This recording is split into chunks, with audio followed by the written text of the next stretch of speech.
You're listening to Success Stalkers Radio, episode number 3 with Kendall Fontenot.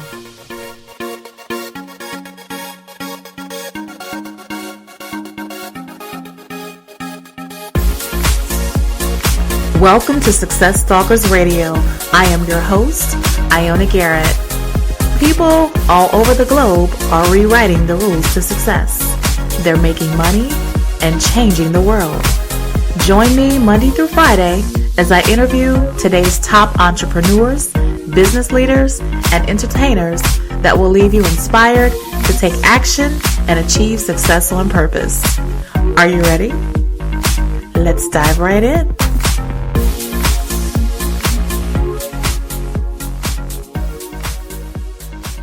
Okay, Success Stalkers, let's get started. I am your host, Ioana Garrett, and this is another episode of Success Stalkers Radio. I am simply thrilled to introduce my guest today, Kendall Fontenot.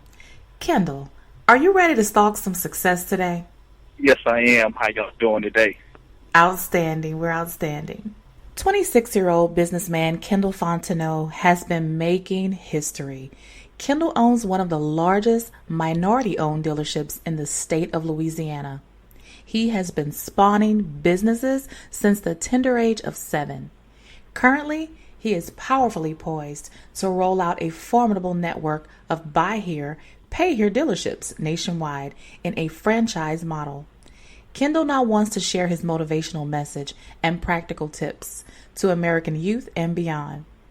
He believes an individual or family's greatest hope of reaching that plateau of freedom is entrepreneurship. In his soon-to-release book, Good Work, Not Good Luck, Kendall will share how he became a self-made, successful entrepreneur and further help those with ambition to do the same. So, Kendall, I've given our listeners just a little overview of yourself, so take a minute, tell us about you personally, because we want to get to know you.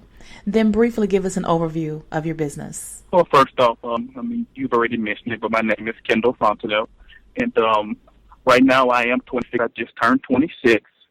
I started my first business back when I was 7 in elementary school, and ever since then, I realized that I always wanted to work for myself. I've always wanted to do my own thing, and from 7 years old in elementary school, it taught me one thing, that when you own your own business, you can always set your own price and you can make as much money as you want. And, when you're in school at that age, we all like candy, we like chips, we like our snacks and all that stuff. And by me making my own money, I can buy as much candy, chips, snacks as I want. So that's when I decided, I'm going to work for myself, as long as I can. And from 7 years old, I started my first business in elementary school selling pencils, because back then, everybody in class, and matter of fact, the whole school, we like to play what was called pencil pop. And I realized this thing called supply and demand. And if you have the supply that's in demand, you can make money. So that's when I started trading for more pencils and stuff so the kids could play pencil pop, and I started selling them for it. Then, I've been moving ever since.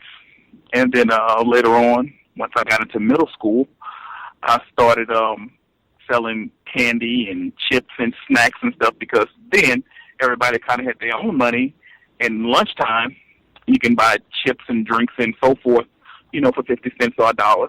So I came up with this idea with Mom. We used to go to Sam's Wholesale, and I told her, I said, well, Mom, this box of Skittles, 36 packs come in a box. How about you buy this box for me for the $12 that it is, and I can sell them at school for $1 a bag, and that'll make me $36, which is, probably about $20 profit or so, maybe a little more. I said, I'll just pay you back once I sell it. But, of course, I didn't pay her back. But of course. I offered it to her, and she told me, no, don't worry about it. So I said, cool, let's go get some more stuff. And I kept on rolling with that, and later on, the Internet started being real big and stuff, and I started an online e-commerce website selling tennis shoes and throwback jerseys, because they were popular then. And, that business pretty much, it rolled for me kind of sort of until graduation, my high school, in my 11th grade year. I still was doing throwback jerseys and tennis shoes and stuff, but I kind of got into the car business, the car audio side of the car business, because all my friends started driving who were all into the rims and tires and the music and, kind of making the car look better. So, I realized all my friends and stuff were spending all their money on CD players and rims and so forth. I said, well, what's eBay? eBay seemed like a nice big website. So I started searching on eBay, and I seen CD players and stuff on eBay for, $35-40. I seen rims and tires full sets for maybe $700-800. And I realized that I can just buy this stuff from wholesalers off eBay for the $35-40 and sell to my friends for, double the price. And it worked. And eventually I got so big to where I started buying directly from manufacturers, and that business grew for me. And I took that and started saving my money, and I got into the car business, the used car business. That's what I did. Okay. And from the knowledge I had from that business, I took the money I had saved up along with my college refund check, because one big thing in college, everybody likes to get the big refund check. Yes. But the big refund check, and a lot of kids were supposed to go buy books with it and so forth, but of course we don't. So and I took the money is what I did, and I actually saved it and waited till the next semester and saved it along with that. And I think I roughly had about $10,000 with both semesters combined. And I figured out everything I needed to do to get my dealer's license. And once I got my dealer's license and for my insurance and so forth, I had roughly about $4,000 left, and I was able to go to an auction, and I purchased 2 cars. Wow. And I took those 2 cars, and I placed them in the newspaper for sale, and I put them in on a Friday, and a Saturday I sold both of them. And then I realized, okay, this is a light bulb. This is good here. I said, I need to keep doing this. So I had to wait all the way till the end of the next week to go back to the auction. And I bought 2 more cars. And that kind of put me where I am today. That's when I first started off. And, the 2 cars that I started off with, has taken me and led me to own one of the largest minority-owned buy here, pay here dealerships, in the state of Louisiana. Phenomenal. Just absolutely phenomenal. I just love your story. It's just incredible. And we're going to dive a little bit deeper into your journey, Kendall, in just a little bit. But before we go any further, what I want to do, because we always start off Success Stalkers Radio with a success quote. And so to really get that motivational ball rolling. So if you have a success quote, can you share that with us right now? Yes. I actually follow maybe 2 or 3 success quotes. One of them that I really apply to my everyday life and concept, which, everyone should, especially an entrepreneur, is that your imagination is your limitation. Because one thing about entrepreneurship is you have to see something before you can actually do it. You have to play it out through your mind. You have to imagine it, and then you can do it. Nobody has control over what they can do but that actual person. And if you can imagine it, then you can actually go out and do it. Because every business today started off with a dream and imagination. If you go back and you think about the big companies as far as Apple, he first started building computers in his garage, and he had a dream. He wanted to take it somewhere, and you have to follow that model if you want to get big. Absolutely. Absolutely. I agree with you 1,000%. And that's similar to what I've done. I feel like I've done the same thing. I'm starting with, even this podcast, but, I still have aspirations to take it further and to help even more people. Exactly, because, your imagination is more important than your knowledge. You can know everything in the world, but if you can't imagine it, then you can't put it together. Because you can take the category for it when you write something on paper. Before you actually write it, you think about it. You have to imagine it first. It's the same thing with business. The same thing. Absolutely. Absolutely. Well, Kendall, here at Success Stalkers Radio, we are all about the story, the journey. And I know you have had an amazing journey starting from age 7, but I want to focus first and foremost on a failure, a time in your life where you maybe fell flat on your face. And I want you to take us there with you for just a moment and then share with us some lessons that you learned from that failure. Well, a lot of people, they think that because I'm young, I've never been through anything. They think that I'm the golden child, per se, or that my family's been rich. They just passed me down thousands and thousands of dollars and had this great idea, and now I'm very successful. That's not true. My mom, she's a social worker, retired social worker now. She has 3 degrees. And my father, he has 2 degrees, and my mom and dad were divorced, so I grew up in a single-parent household. So it wasn't that I was just blessed and just kind of floated along a path, just born into this rich family. Back when I started my car business, my used car dealership, actually, business was going great. I mean, at one point, I was 20 years old, and I thought that I couldn't be stopped. I thought that I was the golden child. I thought that anything I did, would turn into gold. But one thing happened was that the hurricane hit in 2009 down in Louisiana. And when it hit, it really slowed down business for me, per se. And I actually went from having, high six figures in my bank account and all my bills getting paid, all my inventory, my car lot was paid for. I didn't have any loans out to actually having nothing. My bank account went into the negative. My home almost went in foreclosure. All my vehicles, of course, were paid for. But I started running my vehicles through the auction just so I could get money to pay my bills and keep everything up. So at one point, I actually did go flat on my face. And it was hard for me because being 20 and being that I was doing so good, I thought that I never could fail. So what I had to do was, one day I just sat down at home. I didn't go into work, anything. And I started thinking. I started thinking really, really hard. What can I do to change what's going on? Because right now, I don't want to be a failure, and I shouldn't be a failure because I know I'm not a failure. And I called up a good friend of mine, and I asked him, what am I doing wrong? He said, honestly, you're not doing anything wrong. Well, I asked, how do I get myself out of the situation that I'm in? He said, the same way you got yourself into the situation. So I started thinking. I said, okay, I didn't really put myself in the situation because nobody can control Mother Nature. But one problem that I'm having now is that everybody that's coming into the dealership doesn't have any money because the hurricane has came and it's depleted their savings account because they're trying to get their homes back in order, things that insurance and stuff wouldn't pay for. So I'm running all these people applications. I can't get anyone approved. So I said, well, now it's time for me to think in genius. And wealth equals genius in my book. So I said, I'm getting all these bad applications. I can't get anyone approved. How about I start my own finance company? And the first thing that came to my mind was, well, duh, you can't start your own finance company if you don't have any money. So I said, no, I'm going to start what's called in-house financing. And what my program is, everybody that comes into my dealership,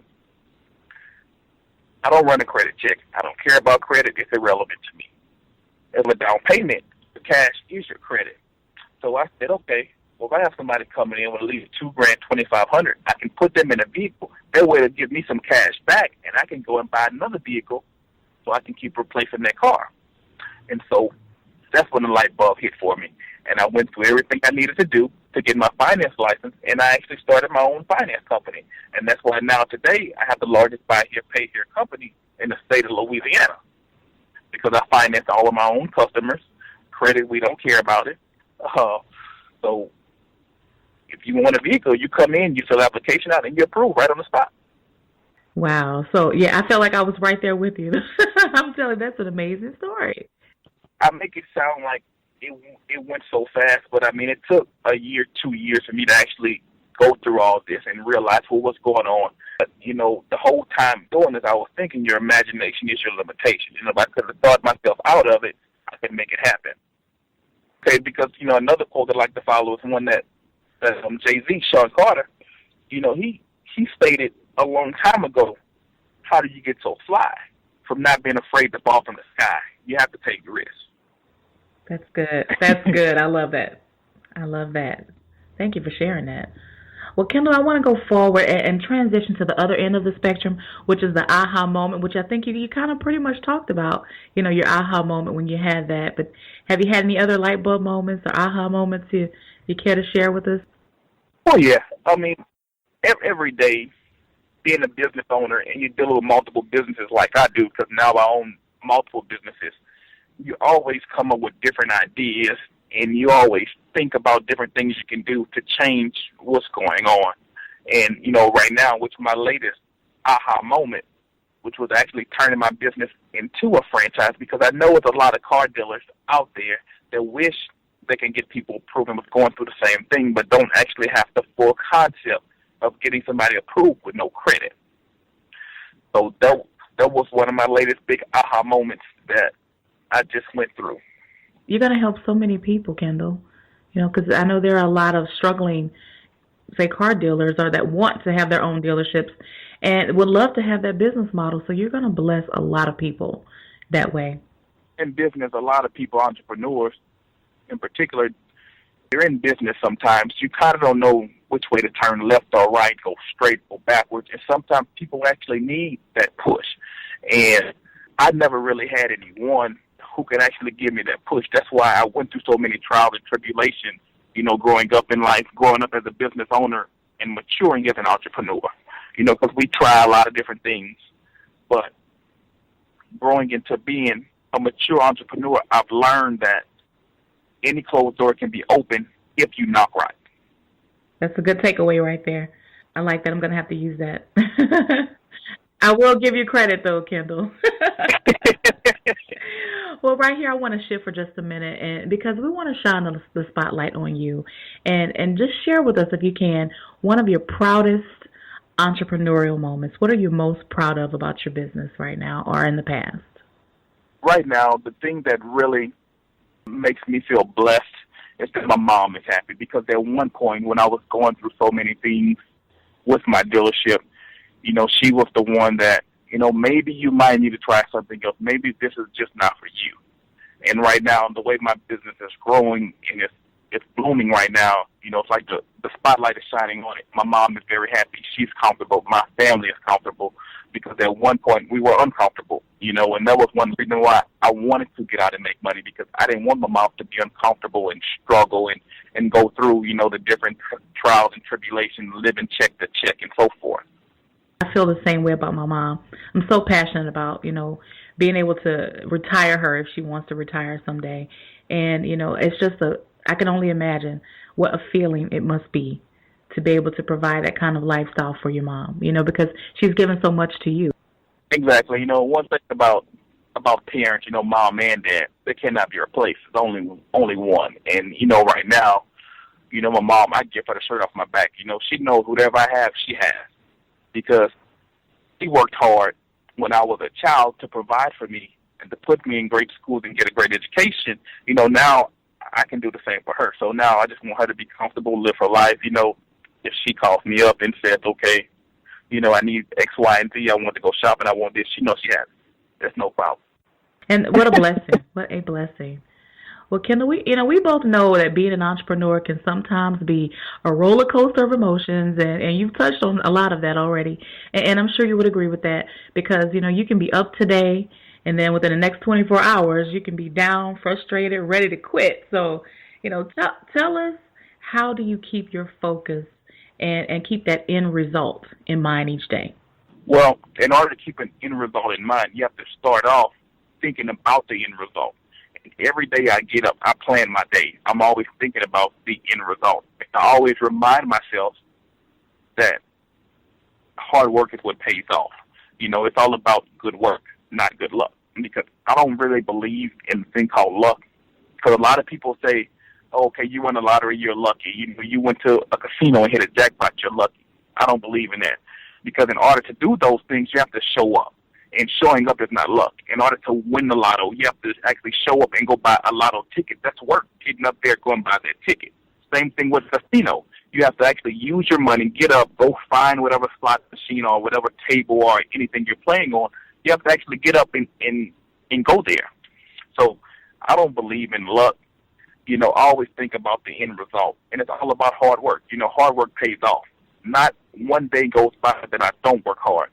Even on my off day, it's not an off day because I'm always doing something. I'm always working. You have to keep working and keep working. Nothing comes to a sleeper. Nothing at all but a dream. That's good. That's good. And that's so true. And I like turning my dream into reality. So, if I'm trying to wake up, I'm trying to make it happen. So, I work. Love it. Love it. Love it. You are just dropping some golden nuggets on us today. I love this. And I know our listeners are really getting some incredible takeaways, from everything that you're saying. And I just really appreciate you, providing so much value for them, because, it's really about them. And you are a true success stalker.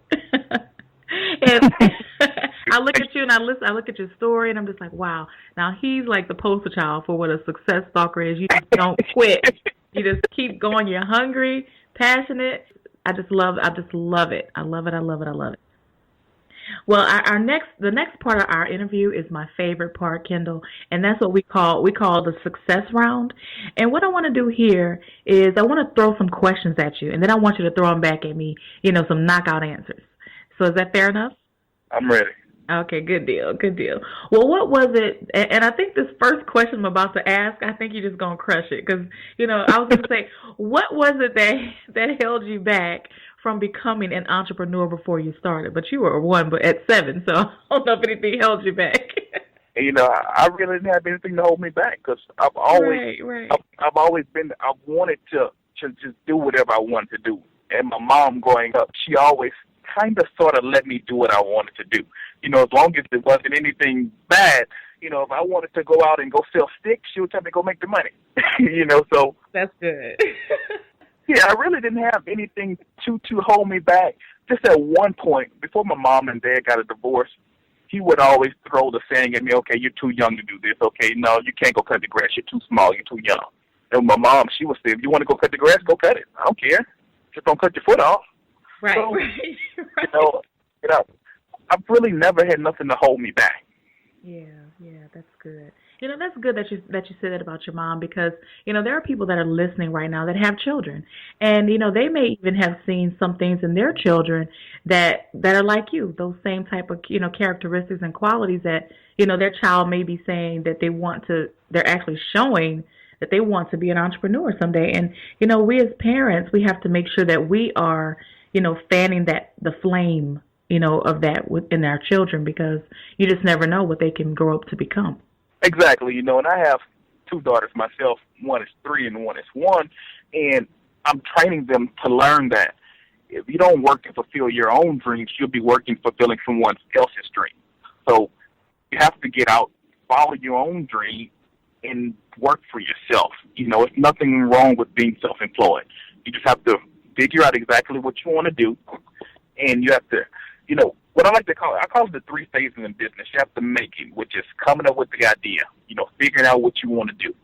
And then you have to master it, because hustling brings $1 for today, but mastering your craft brings $1 for a lifetime. And you want to make it forever. And lastly, the last stage of business, I call it mattering it, which means duplicating it. Because in order to be successful and make more money, you have to duplicate a process. If you go back to thinking about Walmart, CVS, all of the big companies out there, they're mattering their product right now. They're duplicating it. It's the same philosophy in different cities, states, anywhere. And so all these things that you talk about, I know they're probably in your book, right? Yes, everything's in the book. All the stuff. All the good stuff. I share everything, because with me in my entrepreneurial journey, I didn't have anyone to help me out. People that could have helped me out, they didn't want to help me because they felt that I would be a threat, felt that I would come into their category, their league, and take money from them. But they don't realize that there's enough opportunity and money that everyone can make in the world. And I don't mind helping anyone out, because one thing I learned about opportunity, you have to create it. A lot of people just want to stand up, sit around, and say, okay, this is going to hit me today. Okay, somebody's going to come slap me with a great opportunity. That's not true. Opportunity has to be created. And a lot of people, they still don't believe it, and those are the ones that don't know whether or not to turn left or right. But sometimes you got to get out there and just figure it out and go after it. You got to take that risk because, risk is something that we take every day anyway. When you wake up and you walk to the bathroom to brush your teeth in the morning, it could be an instance that the toothpaste you're putting on your toothbrush could have bacteria and it can mess up your gums. I mean, it's a risk. Actually, when you walk into the store, you walk in anywhere, you can trip and fall. You get up in your car and drive somewhere, you can get into a wreck, Lord forbid, anyone, but it's risk. And the same thing about business. You have to take the risk. Absolutely. You are just dropping some serious nuggets, my friend. Thank you. Well, what is the best business advice you've ever received, and who gave it to you, Kendall? The best business advice that I've received has come from my godbrother, Dr. Farrah Gray, who is also a self-made millionaire, made the first millionaire 14, might I say, and is still a self-made millionaire today, soon to be a billionaire. About 2 years ago, we were sitting down eating lunch, and I was talking to him about another business idea and actually talking to him about my business, about doing a franchise and, expanding my car dealership. And I was telling him about everything, and he asked me, what are you waiting for? I said, what do you mean, what am I waiting for? He said, you got all the answers. What are you waiting for? He said, you have to go out and do it. He said, don't sit down and wait and think about it and act like you don't know which way to turn. You know what to do. Just get up and do it. Sometimes you have to just get up and do it instead of sitting there waiting on someone's special approval. You don't need anyone's approval but your own. Go out and do it. I found that in your doing that, everything else will work out because sometimes we as entrepreneurs are solopreneurs and want topreneurs. We want everything to be right there for us before we even get started. And it just doesn't work out that way. It doesn't happen that way. But it's when you get up, like you said, and start moving. It's along that journey, it's like everything just starts to fall in place. But It doesn't until you move. Exactly, because once you actually put it together and you get that business rolling, to keep it successful and to keep it going, it's another 3-step process, I call it, called people, product, and process. Because once you have the people in place, or yourself as the person, and you have your product, once you get your process, everything will flow. And that's what you need, a model that flows in order for you to stay successful and for your business to grow. Right, absolutely. And so how important would you say is having a mentor? Do you have a mentor? My mentor is my godbrother, Dr. Farrah Gray. Yeah, that's a great one to have. I know his story, too. I've been following him for a long time. He's an amazing man. Yes. I wouldn't say so much it's important to have a mentor, but if you do not have a mentor, you need to have someone who you actually look up to, someone who you want to be like. It's kind of like if you go to the gym and work out. Everyone that goes to the gym and works out wants to get in shape. They want to have a body that they're comfortable with. They don't have to necessarily get muscular. But whenever you go to a gym and you sign up for the first time, when you first walk around the gym, you see somebody who you want to mimic, who you want your body to look like. That's the same thing in business, or you need to find somebody who you actually kind of want to be like or kind of mimic and find out what they did, because if they're doing something, they must be doing it right. You have to do exactly what they did, but you need to talk to them and kind of get on the same path that they did. You stay in your own lane, you let them go in their lane, and y'all can ride parallel to each other.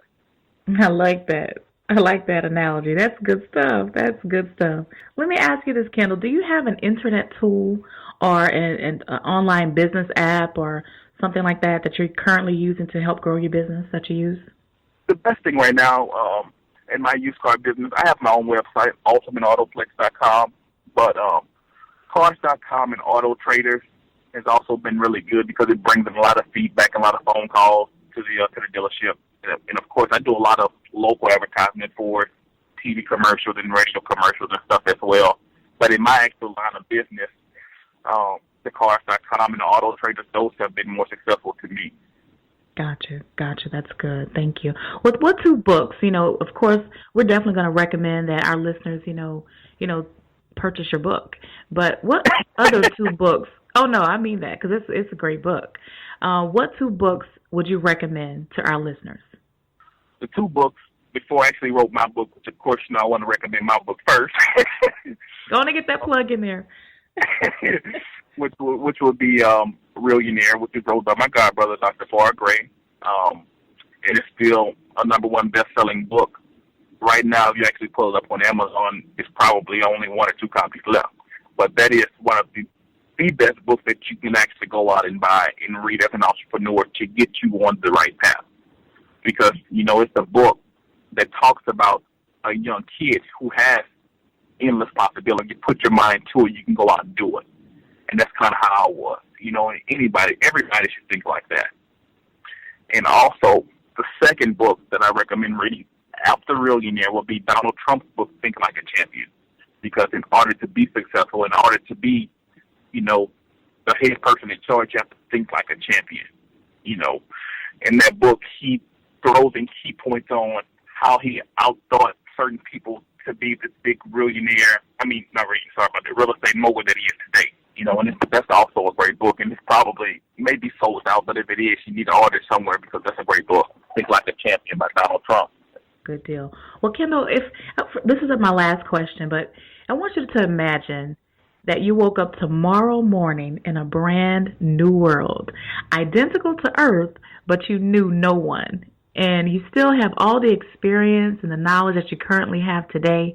Your food is taken care of, your shelter's taken care of, but all you have is a laptop and $500. What would you do in the next 7 days? If I had my laptop and $500, I will be doing what I'm doing now, which is my current project that I just launched with two business partners. I don't want to reveal their names right now, but it's called viralhiphopvideos.com. And also amenviralvideos.com, which viral hip-hop video is kind of similar to what we all know as World Star Hip-Hop, which, everyone puts on their video. The rappers and hip-hop artists and all kind of artists put up videos on my website called Viral Hip-Hop, and it actually helps those up-and-coming artists get out into the real world so they can get noticed, kind of like YouTube did for Justin Bieber. And like Soulja Boy, like it helped Soulja Boy out. But my website is something that it's free of charge, like YouTube, and it will be more noticeable because everything now, all videos are going viral. Everything's going viral. So true. You're absolutely right. Well, Kendall, I tell you, I've just really enjoyed hearing your journey today, and we've had a chance to talk the other day, but just more in depth today during this interview, and I just really, really am so inspired, and I know our listeners are too, and I know they've gotten some really great takeaways and nuggets. But before we end, I want to end with this. If you can just give our Success Stalkers one parting piece of advice, and then share the best way they can find you, and then we'll say goodbye. The best advice that I want to give everyone, anybody who wants to be an entrepreneur, you have to go out and create that opportunity and take the risk. Risk is all around us. Risk happens every day, all day. You counted the number of chances you take a day, you wouldn't even think about becoming an entrepreneur. So just take that risk. Only thing you can do is fail. And with failure, in order to achieve, you have to fail because you won't know where you messed up at if you don't fail at something. And if it's not worth working for, it's not worth having anyway. So failure is always a good thing. I learned from my mistakes. Everything that has been a failure to me has actually turned into gold. So you have to get up. You're going to fall. A business needs to be treated just like a baby. You have to crawl before you walk. And when you're a baby, you fall sometimes, but you got back up, and now you can walk good, you can run, you can jog, you can do everything. Right. But first you started falling because you fail. But other than that, I'm on Twitter. I'm on Facebook. I can be reached under Twitter and Facebook under Kendall V. Fontenot. Also, I have a website, kendallvfontenot.com, and that's N, B as in dog, A-L-L, V as in Victor, Fontenot, Fontenot.com, and Instagram as well. It's real, R-E-A-L, Kendall F, and same thing with Twitter. And I also operate all my accounts. If y'all send something, 9 times out of 10, I will respond. I'll reply. Okay, good. A lot of celebrities and entrepreneurs, they don't operate their accounts, but I take the time and I try to respond to as much fan feedback and stuff as I can. If I can't get to it, my staff will get to it, and they'll get it to me. That's good. That's really important because, to connect with your audience and with the people that support you, and that are cheering you on, it's really good to connect with them. Absolutely. Well, all of our listeners can also find you as well on our website, They'll be able to find the links to everything that we've been chatting about today on successstalkers.com/Kendall Fontenot. And it will all be there on the show notes page. And my book, Good Work, Not Good Luck, also, I'm releasing it officially June 20th. And yeah, right. I'm going to release it officially. It'll be everywhere books are sold. And it can be purchased from my personal website, KendallBFontenot.com, of course, the Barnes & Noble, the Books A Million. Or you can also go to Good Work, Not Good Luck. That site will be up June 1st and purchase the book from there. Well, I want to personally thank you for my copy because I have been diving right No in. problem. And I'm telling you, I can't wait to give a review. It's just incredible. Incredible. Well, we really appreciate you today for just being so generous with your time, Kendall, and transparent with your journey. And so we want to say thank you. So thank you so much. Oh, thank you for having me. I appreciate it. As soon as I do my official release, I'll come back and update the audience on that and give away a couple books. We would love that. Thank you. And for everyone out there listening, thanks for tuning in. And until our next episode, remember to keep stalking success.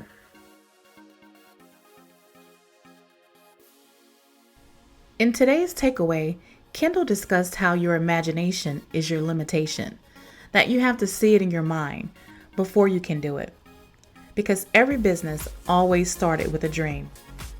So Success Stalkers, I challenge you today to use your mind power, the power of visualization. Because whatever you focus on, you will attract in your life. Well, that'll do it for another episode of Success Stalkers Radio. If you'd like to hear more from our amazing guests, be sure to subscribe to Success Stalkers on iTunes. And if you found any value in our episodes, then give us a review, hopefully 5 stars. And be sure to stop by successstalkers.com and leave us a comment. We'd love to hear from you.